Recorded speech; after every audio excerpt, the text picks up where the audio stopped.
Now, here's the thing. I am not saying that this is correct.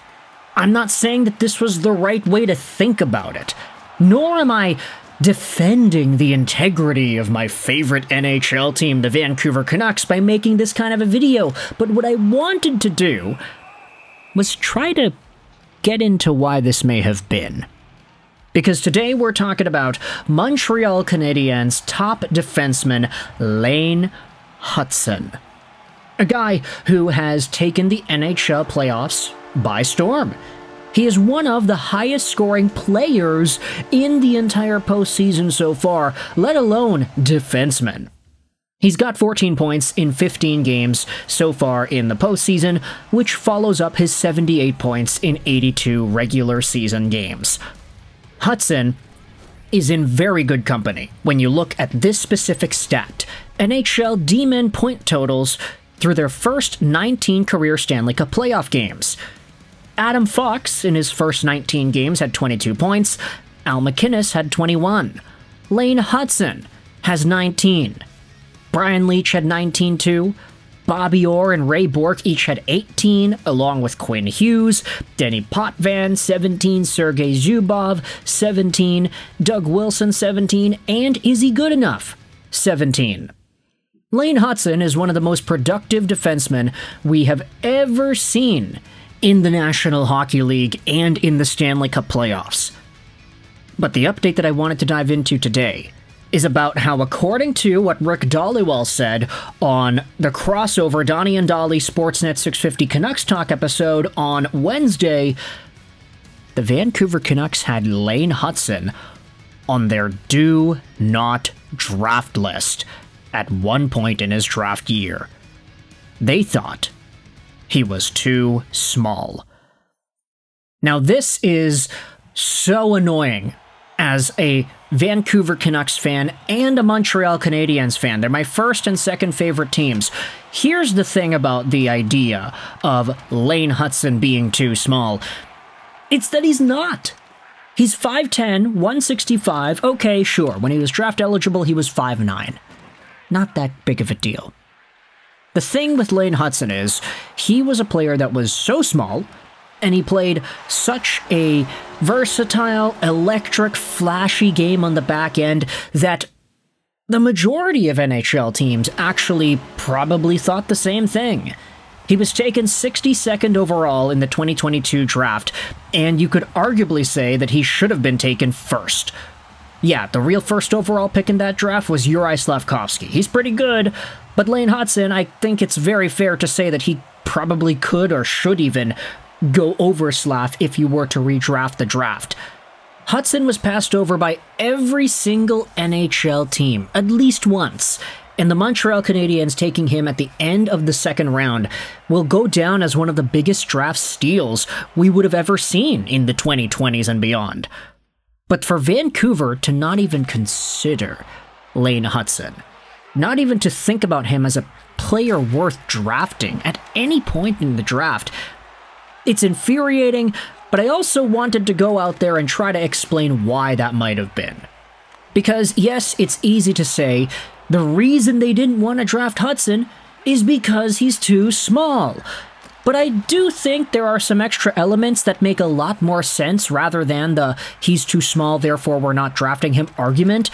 Because hypothetically, if Lane Hutson was available with the last pick in the draft, even if he is a player that you can deem too small to go, the fact that he was so productive with the NTDP, he was over a point per game, he was a superstar for the World Under-18s that year too, I do think that any reasonable hockey person, if they saw a profile with that amount of point production at the last overall pick, you probably still would have taken him. Even if you had him on a do not draft list because you thought, oh, he's too small. If it's the very last pick in the draft, I think maybe you go out there and you ignore the do not draft list in general. Does that make sense? It's like, do not draft list to me, not only does it strictly say, do not draft this player, but there's an element of, we will not take the risk on this player because we don't feel like the risk is worth the upside. We feel like there is little reward to a high amount of risk, and we'll let some other team take that on,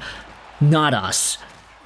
I think that Vancouver having him on a do not draft list at some point in the 2022 draft season is ridiculous when you consider the talent that he displayed not only in his draft eligible year, but especially the talent that he's got now. But I also do think that for Vancouver, there's more than one reason as to why Lane Hutson would have been seen as a not worthy of being drafted type of guy. And a lot of that has to do with where the franchise was in 2022. Think about it. Lane Hutson, the way he plays right now, and the way he played back in his draft season, we said this in the Why I Want video about Lane Hutson back in 2022, but he's a guy that plays a lot like Quinn Hughes. He always has, and that's always been the way that he has produced offense. It's always been, he is the most underrated player in this draft. He moves like Quinn. He has vision like Quinn. What he does with the NTDP and what he had done with the NCAA's Boston University Terriers is play like Quinn Hughes. And back in 2022, if you're Vancouver, you're sitting back and you're saying, all right, well, if this guy ends up becoming the best he could be, he's like a Quinn Hughes 2.0, but we already have Quinn Hughes. Why do we need to get this guy? What's the point in taking the risk on somebody who plays the exact same position and who plays the exact same way and who, frankly, is the same size when we already have the guy who's the archetype of that kind of play style in the NHL already? You gotta remember this, back in 2022, Jim Rutherford supposedly did not have any idea that Quinn Hughes was going to leave at that point. He said that he thought that Quinn was already gone around the time the playoffs came. And when Vancouver had that run against Edmonton where they got eliminated in the second round, that's when there were still discussions about fractures in the locker room, and that's where we started to get notice from Rutherford around that time. That's when he said that he started to feel that Quinn Hughes may not have been willing to stick around. And that was 2 years after Lane Hutson was drafted. In 2022, Quinn Hughes was a 3-year NHL young player at that point. He was still getting better, he was still continuing his career, and he had just signed his first contract out of his ELC. This was a guy that had already committed the next few years to Vancouver until 2027. 21-22 was the first year of his $7.85 million contract. At that point, Vancouver has no reason to be thinking about getting the next Quinn Hughes because you already think Quinn Hughes is going to leave. Nah, you're like, all right, well, we'll just keep Quinn Hughes.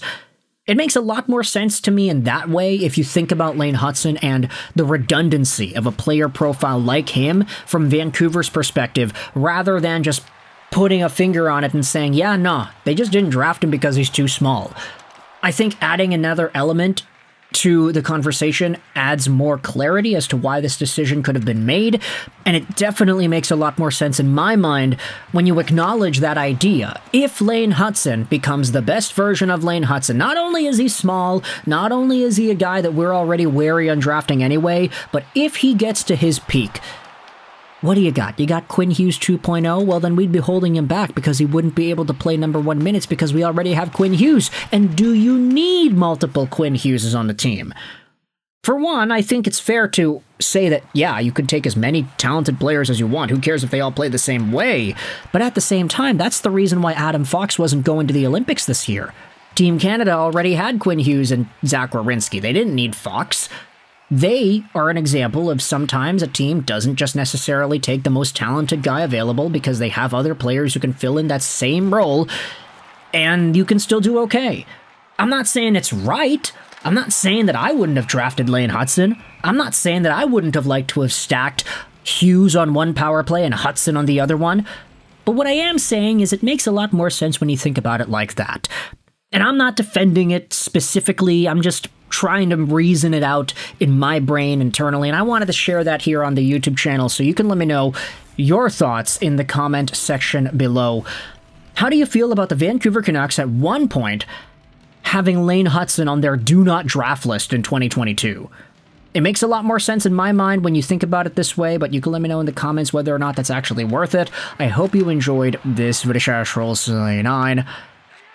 And bye.